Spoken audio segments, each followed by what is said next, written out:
اعوذ باللہ من الشیطان الرجیم بسم اللہ الرحمن الرحیم۔ آج بحمداللہ تعالی ہمارا لیکچر نمبر 62 ہے اور آیت نمبر 43 to 55 تک ہے۔ ان آیات کے اندر بھی اللہ تبارک و تعالی نے کچھ احکامات بیان کیے ہیں اور کچھ یہودیوں کی غلط کاریاں اور ان کے جو معاملات زندگی تھے ان کا ذکر کیا ہے۔ بسم اللہ الرحمن الرحیم۔ یا ایہا الذین آمنوا لا تقربوا الصلاة وانتم سکارى حتى تعلموا ما تقولون ولا جنبا الا عابری سبیل حتى تغتسلوا۔ اے ایمان والو، نشہ کی حالت میں نماز کے پاس نہ جاؤ جب تک سمجھنے نہ لگو وہ بات جو تم کہو، اور نہ ناپاکی کی حالت میں نماز کے قریب جاؤ حتیٰ کہ تم غسل کر لو۔ یہاں پہ اس آیت مبارکہ کے حصے کے اندر اس چیز کو واضح کر دیا کہ تم جب تک غسل کر نہیں لیتے تب تک تم نماز کے قریب نہ جاؤ، اور یہاں تک کہ تم جب شراب پی لیتے ہو اس کے بعد وہ نشہ اتر نہ جائے اور اس کے بعد تم غسل کر لو تو پھر تم نماز کی طرف جاؤ، اس سے پہلے تم نماز کی طرف نہ جاؤ۔ یہ حکم اس وقت کا ہے جب شراب کلی طور پہ حرام نہیں ہوئی تھی، یعنی ابھی اجازت تھی اور اس کو عموم رکھا ہوا تھا کہ شراب بندہ پی سکتا ہے۔ تو چند صحابہ کرام نے، حضرت عبد الرحمن بن عوف تھے اور ان کی پوری ایک جماعت تھی، انہوں نے شراب پی لی اور انہوں نے دعوت کی، تو وہاں پہ بعض صحابہ کرام نے شراب پی لی اور اس کے بعد نماز پڑھی، تو نماز کے اندر چند الفاظ رد و بدل ہو گئے۔ تو یہاں پہ یہ حکم نص نازل ہوا کہ جب نماز کی حالت ہو تو اس صورت میں تم نے شراب کے قریب تک نہیں جانا، تو جب تم شراب پی لو پھر نماز کے قریب نہ جاؤ۔ تو لہٰذا اس آیت مبارکہ کے حصے کے اندر اس چیز کو واضح کر دیا، اور اس کی جو حقیقی طور پہ نص وارد ہوئی ہے جب شراب کلی طور پہ حرام ہو گئی ہے وہ سورۃ المائدہ کے اندر آئے گی آیت، کیونکہ شراب یکدم مسلمانوں پہ حرام نہیں کی گئی بلکہ اس کو 3-4 جگہوں پہ جا کے ہائی لائٹ کرنے کے بعد پھر جا کے اس کو حرام قرار دیا، کیونکہ عرب تھا، عرب کے لوگ بہت زیادہ سخت مزاج تھے۔ اگر کسی معاملے کے اندر یکدم بولا جاتا کہ آپ رک جائیں اور بات کو تسلیم کر لیں تو وہ نہیں کرتے تھے، آہستہ آہستہ کسی حکم کی تربیت اور تبلیغ کرنے کے ساتھ پہلے ان کو کہا گیا کہ شراب کے اندر چند نفع ہیں، چند نقصان ہیں، انہوں نے کہا ٹھیک ہے، نفع یہ ہے کہ ہم بیچتے ہیں، نقصان یہ ہے کہ ہم اسے پئیں گے تو ماں بہن بیٹی کی تمیز جائے گی۔ پھر ان کو کہا کہ نماز جب پڑھو، کہ نماز کے اندر جا کے جب پوری ایک جماعت نے نماز اس طرح پڑھ لی شراب کی حالت کے اندر تو پھر اس وقت یہ حکم نازل ہوا کہ نماز کی حالت کے اندر شراب نہیں پینی، یعنی شراب جب بندے نے پی لی ہے تو نماز نہیں شروع کرنی۔ پھر اس کا قطعی حکم پھر تیسرے لیول کے اندر آ کے نازل ہوا۔ اس کے بعد اللہ تبارک و تعالیٰ نے فرمایا وَإِن كُنتُم مَرْضَىٰ أَوْ عَلَىٰ سَفَرٍ أَوْ جَاءَ أَحَدٌ مِّنكُم مِّنَ الْغَائِطِ۔ یہاں پہ یہ فرمایا کہ اگر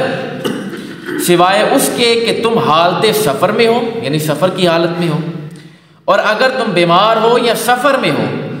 یا تم میں سے کوئی قضائے حاجت سے آیا ہو، او لامستم النساء، یا اپنی عورتوں کے ساتھ جماع کر لے، ہم بستری کر لے، فلم تجدوا، اور نہ پائے،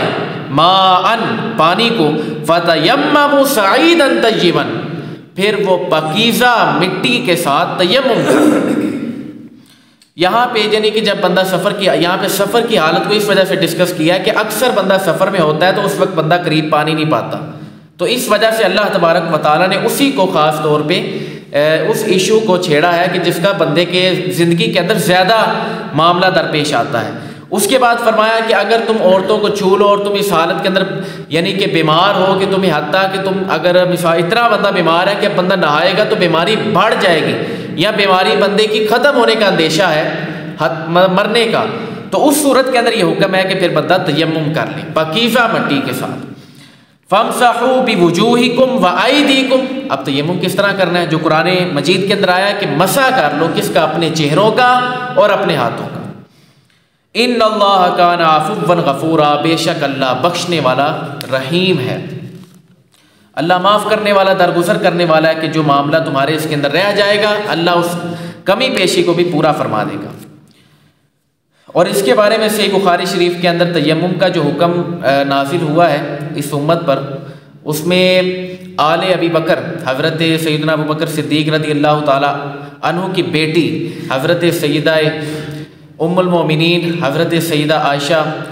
رضی اللہ تعالی عنہ، ان کی بدولت بھی یہ تیمم کا حکم جاری ہوا ہے کہ نبی علیہ السلام ایک جگہ سے گزر رہے تھے، وہاں پہ اماں عائشہ کا رضی اللہ تعالی عنہ کا ہار گم گیا۔ اب یہ صحیح بخاری کے اندر اس کا کتاب التیمم چیپٹر کے اندر یہ باقاعدہ حدیث امام بخاری لے کے آئے ہیں۔ انہوں نے پھر بیان کیا کہ یہاں پہ وہ ہار جب گما تو وہیں پہ نبی علیہ السلام نے اعلان فرمایا کہ یہیں پہ ٹھہر جاؤ۔ اب چونکہ یہیں پہ ٹھہرنا تھا تو رات جب وہاں پہ ٹھہرے تو صبح اٹھے تو وہاں پانی موجود نہیں تھا، تو بعد میں اس وقت یہ اس صورتحال کے اندر یہ آیت مبارکہ نازل ہوئی کہ تیمم کر لو، اگر پانی نہ پاؤ فلم تجدوا ماء فتیمموا صعیدا طیبا، پھر تم تیمم کر لو پاکیزہ مٹی کے ساتھ۔ یہ پھر اس وقت حکم نازل ہوا تو یہ دیکھ کے اسید بن خدیر رضی اللہ تعالی عنہ فرمانے لگے کہ اے آل ابی بکر، یعنی حضرت ابو بکر کی آل، یہ تمہاری پہلی ہی برکت نہیں ہے بلکہ اس سے پہلے بھی تمہاری بہت سی برکتیں موجود ہیں، کہ یہ جو قیامت تک اب حکم نازل ہے نا تیمم کا، اس کے پیچھے جو حکمت ہے وہ حضرت سیدہ اماں عائشہ رضی اللہ تعالی عنہ کی برکت ہے۔ تو لہٰذا اسے بخاری سے ثابت ہے۔ پھر وہ صبح جب اٹھے تو وہ اونٹ جب اٹھا نا تو اونٹ کے نیچے وہ ہار حضرت اماں عائشہ رضی اللہ تعالی عنہ کا مل گیا، تو لہٰذا یہ اس وجہ سے ایک حکمتوں کی چند مانند جس کی وجہ سے یہ حکم نازل ہوا۔ الم تر الی الذین اوتوا نصیبا من الکتاب یشترون الضلالۃ ویریدون ان تضلوا السبیل، کیا تم نے ان لوگوں کو نہ دیکھا جنہیں کتاب سے ایک حصہ ملا کہ وہ گمراہی خریدتے ہیں اور چاہتے ہیں کہ تم بھی راستے سے بھٹک جاؤ؟ یعنی کہ یہودیوں کو کتاب کا ایک حصہ دیا گیا اور اس کے بعد بھی انہوں نے گمراہی کو خریدا، اور وہ یہ چاہتے ہیں کہ تو جو سامنے لوگ ہیں نا یہ بھی اس چیز سے بھٹک جائیں اور یہ بھی دین اسلام کو چھوڑ کے دین موسوی کی طرف آ جائیں، یعنی جو پہلے شریعت ہے اس کی طرف آ جائیں۔ تو لہٰذا یہ اللہ تبارک و تعالیٰ نے ان کی گمراہی یعنی یہودیوں کی وہ بھی واضح فرما دی۔ واللہ اعلم باعدائکم وکفی باللہ ولیا وکفی باللہ نصیرا، اور اللہ تمہارے دشمنوں کو خوب جانتا ہے اور حفاظت کے لیے اللہ ہی کافی ہے اور اللہ ہی کافی مددگار ہے۔ یعنی تمہاری مسلمانوں تم بے فکر ہو جاؤ، تمہاری مدد کے لیے اللہ تبارک و تعالیٰ ہی اکیلا کافی ہے، تمہیں کسی سے مدد کی حاجت نہیں، تمہیں کسی کی ضرورت نہیں۔ جب اللہ تبارک و تعالیٰ تمہارے دشمنوں کے مقابلے میں تمہارا ساتھ دے رہا ہے تو پھر تمہیں کس چیز کی فکر ہے؟ من الذین ہادوا یحرفون الکلم عن مواضعہ، یہودیوں میں کچھ وہ ہیں جو کلمات کو ان کی جگہ سے بدل دیتے ہیں، یعنی ان کی جو کتاب ہے تورات اس کے اندر جو الفاظ لکھے ہیں ترتیب پر ان کے الفاظوں کو بدل دیتے ہیں۔ یہودیوں میں سے بعض ایسے بھی تھے وَيَقُولُونَ سَمِعْنَا وَعَصَيْنَا وَاسْمَعْ غَيْرَ مُسْمَعٍ وَرَاعِنَا لَيًّا بِأَلْسِنَتِهِمْ وَطَعْنًا فِي الدِّينِ، اور اس کے بعد فرمایا اور وہ کہتے ہیں، اب وہ الفاظ جو کہتے ہیں کہ ہم نے سنا اور مانا نہیں، یعنی وہ سنتے تو تھے مانتے نہیں تھے، اور آپ سنیں آپ کو نہ سنایا جائے، یعنی کہ ایسے ایسے الفاظ استعمال کیا جاتے تھے کہ راعنا، یہ لفظ نقطۂ عرب کے اندر اچھے طور پہ بھی استعمال ہوتا تھا، برے طور پہ بھی، تنزیہ طور پہ بھی۔ تو جو یہودی تھے وہ اس کو تنزیہ طور پہ مراد لیتے تھے اندرونی خاتے میں، باطل میں، اور ظاہراً نبی علیہ السلام کے ساتھ ایسا تاثر پیش کرتے تھے کہ ہم تو آپ سے سب سے زیادہ محبت کرتے ہیں، جبکہ وہ دل کے اندر محبت نہیں کیا کرتے تھے، اور بعد میں مسلمانوں کے پاس جا کے کہا کرتے تھے کہ تمہارے نبی کو اتنی خبر نہیں ہے کہ ہم ان کے بارے میں تنزیہ کلام کہتے ہیں اور ان کو پتہ ہی نہیں چلتا۔ یہاں پہ نبی کے اللہ کی عطا کے ساتھ جو ان کے پاس علم ہے اس کے اوپر جب بہتان بازی باندھی تو اللہ نے کہا کہ یہ آپ کو نہ سنایا جائے، اور راعنا کہتے ہیں اور زبانیں مروڑ کر اور دین میں تانے کے لیے، یعنی زبانیں مروڑ کے، لفظ تو رائنا تھا، یہ جان کے کہتے تھے یا رسول اللہ، یعنی کہ حضور علیہ السلام کو پکار کے پھر کہنا رائنا، جان کے، تنزیہ لفظ کے ساتھ، کیونکہ عرب میں دونوں اس کے معنی موجود تھے لغت کے اندر، اچھا بھی اور برا بھی۔ تو یہودی تاثر ایسا دیتے تھے کہ ہم آپ سے محبت کرتے ہیں، باطل میں جو اس کا معنی تھا وہ غلط لیے بیٹھے ہوتے تھے۔ تو اس کے بارے میں فرمایا دین کے اندر تانا بازی جب انہوں نے کی تو پھر اللہ نے کیا جواب دیا، وَلَوْ أَنَّهُمْ قَالُوا سَمِعْنَا وَأَطَعْنَا وَاسْمَعْ وَانظُرْنَا لَكَانَ خَيْرًا لَهُمْ وَأَقْوَمَ، یہاں پہ فرمایا کہ اگر وہ کہتے کہ ہم نے سنا اور مانا اور حضور ہماری بات سنیں اور ہم پر نظر فرمائیں، یعنی نبی علیہ السلام کو ادب کے ساتھ حد ادب رہتے ہوئے کہتے یا رسول اللہ انظر حالنا کہ ہماری طرف نظر کرم فرمائے، تو یہ ان کے لیے بہتر اور زیادہ درست تھا، وَأَقْوَمْ زیادہ بہتر تھا۔ لیکن انہوں نے کیا کیا؟ وَلَٰكِن لَّعَنَهُمُ اللَّهُ بِكُفْرِهِمْ فَلَا يُؤْمِنُونَ إِلَّا قَلِيلًا، لیکن ان پر تو اللہ نے اور ان کے کفر کی وجہ سے لعنت کر دی، اللہ نے ان کی کفر کی وجہ سے اللہ نے ان پر لعنت کر دی، یہ جو اندر ہٹ حرامی رکھی ہوئی ہے اس وجہ سے، تو وہ بہت تھوڑا یقین رکھتے ہیں اس معاملے کے اندر۔ یا ایھا الذین اوتوا الکتاب آمنوا بما نزلنا مصدقا لما معکم من قبل ان نطمس وجوہا فنردوها على ادبارها او نلعنهم كما لعنا اصحاب السبت وكان امر اللہ مفعولا۔ اے کتاب والوں، جو ہم نے تمہارے پاس موجود کتاب کی تصدیق کرنے والا قرآن اتارا ہے، یعنی جو تمہارے پاس کتاب موجود ہے تو رات اس کی بھی تصدیق کرنے والا قرآن مجید ہے، اس پر ایمان لے آؤ، اور اس سے پہلے کہ ہم چہرے بگاڑ دیں، تمہارے چہروں کو بگاڑ دیں، پھر انہیں ان کی پیٹھ کی صورت پھیر دیں، یعنی اتنے اللہ تبارک و تعالیٰ نے سخت الفاظ استعمال کیے ہیں، یا ان پر بھی ایسے ہی لعنت کریں جیسے ہفتے والوں پر کی تھی، اور اللہ کا حکم ہو کر ہی رہتا ہے۔ یہ اللہ تبارک و تعالیٰ نے واضح کیا کہ وہ یہودیوں کے اندر ہفتے والے دن جو مچھلیاں پکڑتے تھے، حالانکہ حکم یہ تھا کہ اس دن خاص عبادت کرنی ہے، تو جس طرح ان پر لعنت کی تھی نا وہ جو گزرا تھا سورۃ البقرہ کے اندر، تو فرمایا ایسے ہی تم پر بھی لعنت کر دیں کہ تمہارے پاس ایک کتاب موجود ہے قرآن مجید، اور اس کے باوجود تم اس کی تصدیق نہیں کر رہے، حالانکہ تمہارے پاس اپنی تورات موجود ہے جس کے اندر نبی علیہ السلام کی بھی اوصاف ہے اور اس قرآن مجید کا بھی تذکرہ ہے، تو تم اس چیز کے اوپر کیا یعنی نکالنا چاہتے ہو؟ تو اس آیت مبارکہ کے تحت بعض مفسرین نے یہ لکھا ہے کہ جو آیت مبارکہ کا اصل مادہ ہے، یعنی اصل حکم ہے، وہ ایک طرح وعید اٹھ چکی ہے، وہ وعید اس طرح اٹھی ہے کہ شرط ہی نہیں پائی گئی۔ بڑے ایسے یہودی تھے جس طرح عبداللہ ابن سلام، وہ ایمان لے آئے، یہ آیت مبارکہ سن کے بہت سے لوگ تھے جو ایمان لے کے آئے، ان میں عبداللہ ابن سلام بھی تھے جو یہودیوں کا بہت بڑا عالم تھا، تو لہٰذا جو ایمان لے آئے تو پھر یہ جب شرط نہیں پائی گئی تو وعید بھی اٹھ گئی، تو بعض تو یہ کہتے ہیں۔ اور اس کے بعد فرمایا ان اللہ لا یغفر ان یشرک بہ ویغفر ما دون ذلک لمن یشاء، بے شک اللہ اس بات کو نہیں بخشتا کہ اس کے ساتھ شریک کیا جائے، یعنی شرک کیا جائے، اور اس سے نیچے جو کچھ ہے جسے چاہتا ہے معاف فرما دیتا ہے۔ تو یہ اللہ تبارک و تعالیٰ کی عطا ہے کہ جو اس کے ساتھ شرک ٹھہراتا ہے اس گناہ کو معاف نہیں کیا جائے گا۔ یہودی حضرت عزیر علیہ السلام کو اللہ کا بیٹا کہتے ہیں، یہ معاف نہیں کیا جائے گا، جو مرضی کر لیں، لاکھوں عمل کر لیں، اور عیسائی حضرت عیسیٰ علیہ السلام کو اللہ کا بیٹا کہہ رہے ہیں، یا اس کے اندر بھی اور مذاہب جو کہتے ہیں کہ اللہ ہے یا اللہ کا بیٹا ہے یا تیسرا خدا ہے، متعدد اقوال، سب کے اوپر اللہ کی لعنت ہے، اور اللہ تبارک و تعالیٰ کہتا ہے ایسے لوگوں کو میں نہیں بخشوں گا، ہاں جو اس سے نیچے ہے، یعنی جو اس شرک نہ کرے، اس کے علاوہ کوئی بھی گناہ ہے وہ میں بخش دوں گا۔ وَمَن يُشْرِكْ بِاللَّهِ فَقَدِ افْتَرَىٰ إِثْمًا عَظِيمًا، اور جس نے اللہ کا شریک ٹھہرایا تو بے شک اس نے بہت بڑا گناہ بہتان باندھا ہے، اللہ کے حضور بہتان باندھ رہا ہے، تو لہٰذا ان کی معافی کوئی نہیں ہے جو اللہ کے مقابلے میں کسی اور کو خدا ڈکلیئر کر کے پھر اس کی عبادت کر رہا ہے، ان کی ذرہ برابر معافی نہیں ہے جو کفر کی حالت کے اندر مر جائے۔ اس کے علاوہ جتنا مرضی کسی نے بڑے سے بڑا بھی گناہ کیا ہوا ہے نا، تو وہ دو صورتیں ہیں، یا تو وہ اپنا عذاب بھگت کے جنت کے اندر جائے گا، یا پھر اللہ تبارک و تعالیٰ فضل فرما دے اور اس کو بغیر حساب کے جنت عطا فرما دے، تو یہ اللہ کی مشیت پر موقوف ہے، ہم اس پہ کچھ نہیں کہتے۔ لیکن جو بندہ کفر کی حالت میں مرا، جس نے اعلانیہ طور پہ کفر کیا، تو اس کی کوئی بخشش اللہ کے حضور بالکل بھی نہیں ہے۔ الم تر الی الذین یزکون انفسهم بل اللہ یزکی من یشاء ولا یظلمون فتیلا،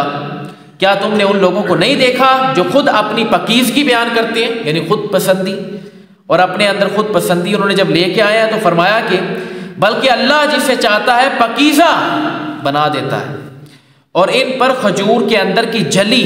کے برابر بھی ظلم نہیں کیا جائے گا، یعنی جو جلی ہوتی ہے نا کھجور کے اندر ایک باقاعدہ پورا ایک ٹکڑا سا ہوتا ہے باریک سا، اتنا بھی اللہ تبارک و تعالیٰ کسی پر ظلم نہیں کرے گا۔ اور جو خود پسندی کرتے ہیں ان کے بارے میں نبی علیہ السلام کی حدیث موجود ہے کنز الاموال کے اندر، رسول اکرم نے ارشاد فرمایا کہ جس نے کسی نیک اعمال پر اپنی تعریف کی تو اس کا شکر ضائع اور عمل برباد ہو جائے گا۔ تو لہٰذا اس کے بعد اپنے اعمال کو اگر بندہ ضائع کرنا چاہے، شکر ضائع کر دے، اعمال کو برباد کرنا چاہتا ہے، تو وہ خود پسندی کے اندر آئے تو اس کے اعمال سارے کے سارے اوکارت کر دیے جائیں گے، ضائع کر دیے جائیں گے۔ اور اس کے بعد فرمایا انظر کیف یفترون علی اللہ الکذب وکفی بہ اثما مبینا، دیکھو یہ اللہ پر کیسے جھوٹ باندھ رہے ہیں، یعنی اللہ تبارک و تعالیٰ پر ایسے ایسے جھوٹ باندھ رہے ہیں، اور کھلے گناہ کے لیے یہی جھوٹ کافی ہے، یعنی بالکل اعلانیہ طور پہ اللہ تبارک و تعالیٰ کے حضور گناہ کر رہے ہیں اور ایسا ایسا جھوٹ اللہ کی طرف منسوب کر رہے ہیں جو ہے ہی نہیں۔ تو لہٰذا اس چیز سے بھی اللہ تبارک و تعالیٰ نے کہا کہ یہ تو بالکل کھلا جھوٹ ہے، تو ان کے گناہ کے لیے یہی جھوٹ کافی ہے۔ الم تر الی الذین اوتوا نصیبا من الکتاب یؤمنون بالجبت والطاغوت وَيَقُولُونَ لِلَّذِينَ كَفَرُوا هَؤُلَاءِ أَهْدَىٰ مِنَ الَّذِينَ آمَنُوا سَبِيلًا، کیا تم نے ان لوگوں کو نہ دیکھا جنہیں کتاب کا ایک حصہ ملا، وہ بت اور شیطان پر ایمان لاتے ہیں اور کافروں کو کہتے ہیں کہ یہ مشرک مسلمانوں سے زیادہ ہدایت یافتہ ہے۔ أُولَٰئِكَ الَّذِينَ لَعَنَهُمُ اللَّهُ، یہی لوگ جن پر اللہ نے لعنت کر دی ہے، لعنت کی ہے، وَمَن يَلْعَنِ اللَّهُ فَلَن تَجِدَ لَهُ نَصِيرًا، اور جس پر اللہ لعنت کر دے تو ہرگز تم اس کے لیے کوئی مددگار نہ پاؤ گے۔ تو لہٰذا یہ اس طرح تھا، کعب بن اشرف علاقے سے آیا اٹھ کے، یہودیوں کے 70 افراد لے کے کافروں کے پاس چلا گیا، کافروں کو کہنے لگا کہ ہم مل کے نبی علیہ السلام کے خلاف جنگ لڑتے ہیں۔ تو انہوں نے کہا کہ آپ تو اہل کتاب ہیں، تو اگر بعد میں آپ نبی علیہ السلام کے ساتھ مل گئے، ان کے ساتھ مل کے ہمارے اوپر ہی حملہ کر دیا تو ہمیں نقصان ہو جائے گا۔ تو انہوں نے ابو سفیان بیچ میں کہنے لگا کہ اس طرح کرو کہ ہمارے بتوں کو سجدہ کرو، ہمارے بتوں کو مانو، تو پھر اس کے بعد ہم تمہاری بات کا یقین کریں گے، اعتبار کریں گے۔ انہوں نے کر دیا تو اللہ نے فرمایا کیا تم نے ان کو نہ دیکھا جنہیں کتاب کا ایک حصہ ملا، وہ بت اور شیطان پر ایمان لاتے ہیں اور کافروں کو کہتے ہیں کہ یہ مسلمانوں سے زیادہ ہدایت یافتہ ہے۔ تو اللہ نے فرمایا جو جو ایسے افراد ہیں ان پر اللہ کی لعنت ہے، اور یہ جو اللہ تبارک و تعالیٰ نے لعنت کر دی ہے تو ہرگز تم ان کے لیے کوئی بھی مددگار نہ پاؤ گے۔ تو لہٰذا اس وجہ سے یہ اللہ تبارک و تعالیٰ نے ان کو بالکل لوارث قرار دے دیا ہے کہ ان کا کوئی ولی نہیں۔ ام لہم نصیب من الملک فإذا لا یؤتون الناس نقیرا، کیا ان کے لیے سلطنت کا کچھ حصہ ہے؟ ایسا ہو تو یہ لوگوں کو تل برابر بھی کوئی شے نہ دیتے، یعنی یہودیوں کے لیے اگر سلطنت ہوتی، ان کے حق میں اگر سلطنت ہوتی تو یہ اتنے بخل کے مارے ہیں، اتنے چول ترین لوگ ہیں کہ یہ تو پھر ایک ذرہ بھی نہ چھوڑتے، ایک تل برابر بھی کوئی چیز نہ چھوڑتے، لیکن ان کو ٹینشن ہی کوئی نہیں ہے۔ مطلب کیا ہے کہ ان کے لیے سلطنت ہے ہی نہیں، سلطنت تو آئی ہے کن کے لیے؟ وہ آگے اللہ تبارک و تعالیٰ نے فرما دیا ام یحسدون الناس علی ما آتاہم اللہ من فضل، فرمایا کہ بلکہ یہ لوگوں سے اس چیز پر حسد کرتے ہیں جو اللہ نے انہیں اپنے فضل سے عطا فرمائی ہے۔ فقد آتینا آل ابراہیم الکتاب والحکمت وآتیناہم ملکا عظیما، بس بے شک ہم نے ابراہیم کی اولاد کو کتاب اور حکمت عطا فرمائی ہے اور انہیں بہت بڑی سلطنت عطا کی ہے۔ یعنی سلطنت یہودیوں کے ذمے میں تو ہے ہی نہیں، یہ تو سلطنت تھی حضرت ابراہیم علیہ السلام اور ان کی اولاد کے لیے، تو یہ تو اپنے سے بنا کے بیٹھے ہیں کہ ہمارے لیے سلطنت تھی، اگر ہوتی تو تل برابر بھی یہ جگہ نہ چھوڑتے، جس طرح کے یہ چول ترین لوگ ہیں، یعنی بخل کے مارے۔ فَمِنْهُمْ مَنْ آمَنَ بِهِ وَمِنْهُمْ مَنْ صَدَّ عَنْهُ وَكَفَى بِجَهَنَّمَ سَعِيرًا، پھر ان میں کوئی تو اس پر ایمان لے آیا اور کسی نے اس سے منہ پھیرا، اور عذاب کے لیے جہنم ہی کافی ہے۔ یعنی اب یہ سلسلہ تو جاری رہا، یہ قیامت تک جاری رہے گا، تو جو تو نبی علیہ السلام پر ایمان لے آئے گا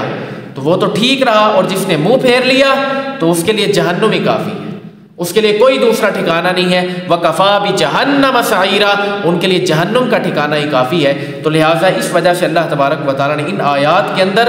یہودیوں کو واضح طور پہ پیغام بھی دیا، اور واضح طور پہ ان کی جو غلطیاں تھیں ان کو ہائی لائٹ کیا کہ تم لوگوں کے پاس اگر سلطنت ہوتی، تمہارے ذمہ کرم پہ ہوتی،